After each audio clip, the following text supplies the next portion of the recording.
politique, les élus de la région ont la parole. Agathe Petit. Bonjour à toutes et à tous. Mon invité ce matin est le maire de Saint-Herblain. Saint-Herblain, 45 000 habitants à l'ouest de Nantes. Bonjour Bertrand Affilé. Bonjour Agathe. Maire de Saint-Herblain, mais aussi un vice-président en charge des déplacements et des transports publics de Nantes Métropole. Alors 45 000 habitants, je le disais, poids lourd donc de l'agglomération nantaise. Et pourtant, la ville n'a investi les réseaux sociaux que le 12 septembre dernier. On a envie de dire, bon, il était temps. Cela dit, ça ne prend pas. 75 abonnés sur Twitter, à peine 110 mentions j'aime sur la page Facebook. En 3 semaines, la ville a-t-elle loupé le coche ? C'est pas qu'on ait loupé le coche, c'est surtout qu'avant on avait un certain nombre de services qui avaient eux-mêmes leur page Facebook, leur Twitter, et du coup on a essayé d'harmoniser l'ensemble de façon à avoir une parole commune et puis derrière des paroles dédiées aux différentes activités. Et c'est la raison pour laquelle ça met un petit peu de temps à se mettre en place d'après vous ? Oui, il y a un peu de coordination à faire, que tout le monde prenne les bonnes habitudes, et puis on essaie derrière de laisser quand même de l'autonomie de fonctionnement pour les projets. Donc voilà, il faut que la mayonnaise prenne, et il faut un petit peu de temps pour ça. Et qu'est-ce qu'on trouve en plus sur les réseaux sociaux tels qu'ils sont présentés actuellement ? C'est une information générale sur la ville et pas sur certaines activités de la ville, notamment sur les temps forts, sur les moments qui nous semblent importants. Donc on s'y met et on essaie de faire en sorte d'utiliser les réseaux sociaux comme tout le monde, j'allais dire. Pas comme tout le monde, finalement. Nous vous soutiendrons, même si on doit se fâcher avec Nantes Métropole. C'est ce que vous avez déclaré à propos du projet de transfert de l'Institut de cancérologie de l'Ouest, de l'hôpital Nord-La-Hennec, donc à Saint-Herblain, vers l'île de Nantes et le futur CHU. Vous soutenez donc la direction de l'Institut dans son refus de déménager. Alors qu'est-ce qui motive ce refus quasi catégorique ? C'est pas juste une question d'image ? Non, c'est pas une question d'image, et la phrase telle qu'elle aurait dû être rapportée était « Nous vous soutiendrons », donc les élus de Saint-Herblain vous soutiendront, même si nous devons nous fâcher avec nos amis de Nantes Métropole. Bon, ça change un petit peu les choses. En fait, moi j'ai eu l'occasion, après ma prise de fonction, de rencontrer le professeur Bataille et son équipe, et je me suis rendu compte que le transfert de l'ICO n'était pas pour eux une évidence. Donc j'ai cherché à savoir pourquoi. Il y a un certain nombre d'arguments. Le premier des arguments, c'est que l'ICO est en train d'investir de façon importante sur un laboratoire de recherche qu'on inaugurait l'autre jour, mais aussi tout simplement sur des parkings. Il y a eu un certain nombre d'investissements qui ont déjà été réalisés pour autour de 100 millions d'euros, je crois. Et donc je pense qu'il faut, avant de penser à un déplacement, un rapprochement avec le CHU, essayer d'optimiser les fonds publics qui sont investis. Donc ça, c'est la première raison. Je dis simplement, étudions les choses. Après, on a à peu près 4/5 des patients de l'ICO qui viennent de la région, enfin de l'extérieur de la métropole. Et donc 80% de déplacements qui viennent de l'extérieur de la métropole, ça incite aussi à réfléchir sur l'emplacement géographique, le bien fondé de l'emplacement central. Et puis il y a un dernier point aussi, c'est que nous avons Aronax, nous avons BioWest, nous allons inaugurer tout à l'heure un autre laboratoire qui vient d'obtenir un label, et si jamais l'ICO part, c'est aussi l'équilibre de l'ensemble qui est menacé, et donc dans la perspective de reconversion du site après le départ du CHU, nous aurons besoin d'une locomotive. La locomotive, elle est là pour emmener derrière elle toute une activité biotech, biomède. Donc voilà, ça mérite qu'on se pose franchement la question. Et puis après, sur le rapprochement du CHU, ou le déplacement du CHU sur l'île de Nantes avait été motivé notamment parce que les médecins, les chercheurs souhaitaient se rapprocher, être proches de la fac de médecine. Et c'était leur demande. Là, nous avons des acteurs de l'ICO qui souhaitent rester. Donc à un moment, on ne peut pas avoir deux démarches qui soient complètement contradictoires. Une où on dit on suit, une autre on suit l'avis des premiers concernés, et une autre où on dit non, on ne la suit pas. La décentralisation des services hospitaliers, c'est quelque chose qu'il faut préserver d'après vous ? Il y a beaucoup de grandes métropoles ont des sites qui sont au moins doubles. Alors ici, il se trouve qu'on a un site qui fonctionne bien, qui est moderne, qui s'est modernisé, qui s'adapte en permanence, et donc le regret qu'on pourrait avoir, c'est qu'effectivement, si on regroupe tout, on repart un peu à zéro sur l'île de Nantes, pas forcément pour le bien de tous. Saint-Herblain est aussi un pôle économique et industriel important. C3 Atlantique, la maison mère du groupe de replacement de chômeurs C3 Consultants, est en liquidation judiciaire. C'est la seule filiale en France à ne pas avoir finalement trouvé de repreneur. Donc 138 personnes vont se retrouver au chômage. Pour Thierry Frère, l'ex-PDG de C3 Consultants, poursuivi pour abus de biens sociaux, les repreneurs ont fui à cause du tapage médiatique créé par une poignée de salariés. En gros, ce qu'il dit, c'est un peu que c'est la faute des salariés eux-mêmes. Qu'est-ce que cette sortie vous inspire ? Que quand une société est en redressement judiciaire et que son dirigeant principal, son PDG, a été, ou du moins est soupçonné et reconnu d'avoir commis un abus de bien social, je pense que la faute n'est pas à chercher du côté des représentants des salariés, mais tout simplement déjà de celui qui a mal géré en l'occurrence la société.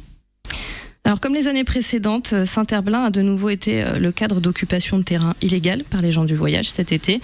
Pourtant, en juin, vous avez ouvert donc une 3e aire d'accueil dédiée aux grands rassemblements estivaux. Alors on peut se demander d'abord ce qui fait de Saint-Herblain une commune particulièrement fréquentée par cette communauté. Élément de réponse avec Christelle Bonnet-Bontemps, responsable de Vago, c'est le gestionnaire des aires d'accueil de la métropole, au micro de Télé Nantes. Sur les périodes hivernales, effectivement, on est généralement à taux plein sur toutes les aires. Maintenant, en été... et puis même à partir de maintenant, là, nous sommes actuellement à 70%, donc on ne peut pas vraiment parler de saturation. Il y a notamment un point qui attire plus particulièrement les voyageurs sur Saint-Herblain, c'est la présence de l'hôpital Nord où les voyageurs vont... Donc l'hôpital n'a pas prévu, petit problème de son, on s'excuse pour ça, l'hôpital n'a pas prévu de déménager. Vous n'êtes pas a priori opposé à l'ouverture d'une aire d'accueil supplémentaire, mais ce que vous dites aussi, c'est qu'il y a d'autres communes à côté qui n'appliquent pas les règles d'accueil en ce qui concerne les gens du voyage et que finalement, ce que vous faites, ça leur rend service. Alors je dis pas simplement ça, nous sommes en règle, nous avons appliqué la loi, ce que tout le monde n'applique pas. Et donc j'invite d'abord tous mes collègues maires à appliquer la loi, ce qui permettra de résorber le déficit de places qui doit être à peu près de 170 aujourd'hui sur l'agglomération. Donc ça, c'est un premier point. J'appelle ensuite tous mes collègues maires à faire en sorte qu'il y ait des aires d'accueil suffisantes sur l'ensemble de l'agglomération. Là, aujourd'hui, on en a 2. On pense qu'il en faudra à peu près 4 pour organiser une rotation.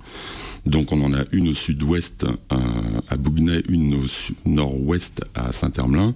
Il nous en faut donc 2 du côté est. Et donc, il faudra que tout le monde s'y intéresse. C'est d'abord Nantes Métropole, puisque c'est une de ses compétences. Mmh.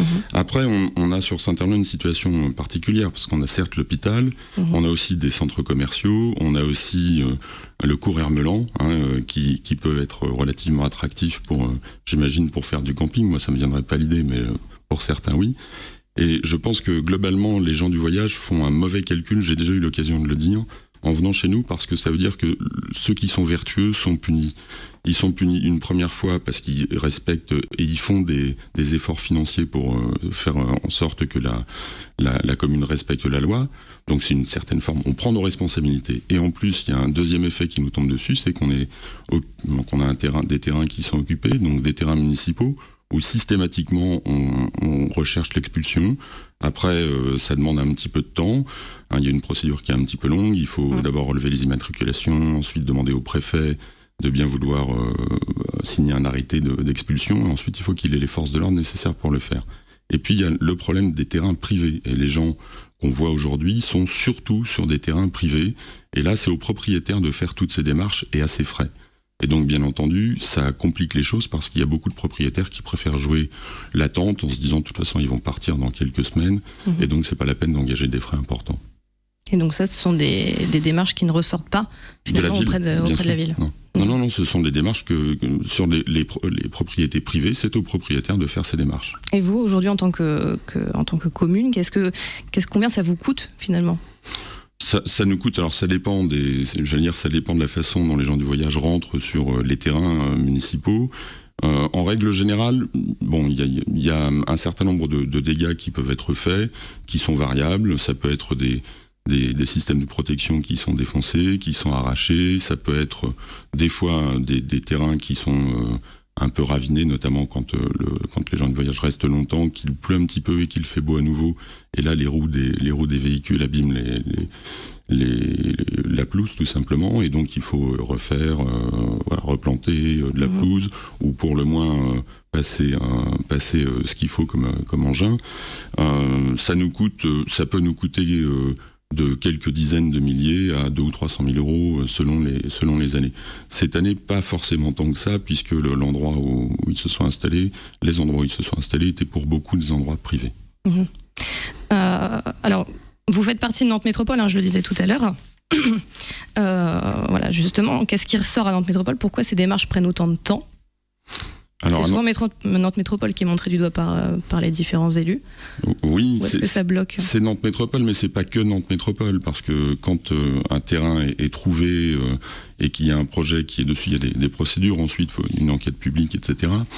Et puis il y a des procédures de recours qui existent, et à chaque fois que une municipalité et Nantes Métropole ont identifié un terrain et commencé une procédure pour le dédier, pour envisager une réalisation, ça prend un petit peu de temps parce que il faut expliquer aux riverains. Les riverains ne sont pas toujours d'accord. Il suffit qu'il y en ait un qui dépose un recours pour annuler la décision et on repart à zéro, quoi. Voilà. Donc après, à un moment, il faut prendre ses responsabilités et puis ne pas hésiter à se fâcher avec certains, parce que de toute façon, tout le monde vous dit, on n'a rien contre le fait d'avoir une aire d'accueil pour les gens du voyage, mais ailleurs. Saint-Herblain est limitrophe à Nantes, alors en cela la commune est privilégiée, on peut le dire, elle bénéficie d'un réseau de transport très dense entre bus et tramway. Vous êtes, je le disais donc en introduction, en charge des questions de déplacement et de transport public à Nantes Métropole. Quel avenir pour le busway ? Les utilisateurs évoquent toujours des rames bondées aux heures de pointe, des rames bondées pour ceux qui déjà sont parvenus à trouver une place sur l'un des parkings relais, également saturés aux heures stratégiques. Y a-t-il des solutions à court terme envisagées ? Et si oui, lesquelles ? Alors à court terme, c'est un petit peu compliqué parce que là on est en phase de construction de notre programmation pluriannuelle d'investissement, c'est-à-dire qu'on prend tous les éléments du programme métropolitain et on a demandé à la direction générale et au cadre de faire un travail de répartition, d'évaluation, combien ça coûte, comment on le fait. Donc tant que ça n'est pas fini, on peut difficilement donner des promesses de réalisation parce qu'on fonctionnerait sur des hypothèses et pas sur des éléments suffisamment précis. Néanmoins, dans notre programme, on a indiqué un certain nombre de choses, notamment le fait d'augmenter la capacité des busways, ça semble être une piste intéressante. Et donc du coup, ça veut dire que si on prend des busways plus longs, on met tout simplement plus de gens dans chaque rame. Donc c'est la seule option qu'on ait pour augmenter les capacités d'accueil de passagers. On ne pourrait pas augmenter la fréquence des passages ? On peut toujours, oui, mais pour ça veut dire des véhicules en plus, donc des investissements. Donc ça revient au même, si vous voulez. Il faut à un moment choisir entre soit on accueille plus de gens, ou alors il faut acheter des véhicules en plus d'avoir renouvelé les véhicules existants. Et pour les parcs relais, on a une petite difficulté, c'est que les parcs relais sont essentiellement occupés par des gens qui viennent de l'extérieur de l'agglo et financés par des gens qui habitent dans l'agglo. Et donc c'est une question d'équilibre aussi, c'est-à-dire que les uns et les autres peuvent avoir intérêt à ce que les voitures ne rentrent pas dans l'agglo, les uns parce qu'ils ne sont pas dans les embouteillages, les autres parce qu'ils ne sont pas embouteillés. Après, c'est difficile de répondre toujours à une demande suffisante, et donc les parcs relais, c'est aussi en amont qu'il faut en mettre, c'est notamment auprès des gares avec, autour de l'axe Clisson-Nantes, Sainte-Pazanne-Nantes, etc. D'autant que la situation a changé récemment sur certains secteurs, puisque le parking de Carrefour-Beaulieu, par exemple, est devenu payant. Le problème commence à se poser également sur le parking de Décathlon à Vertou. Donc ça, c'est on sait qu'il faudra investir dans des parkings relais supplémentaires. Il y en a un qui est en préparation sur Nantes-Est, du côté de la plaine de Mauves.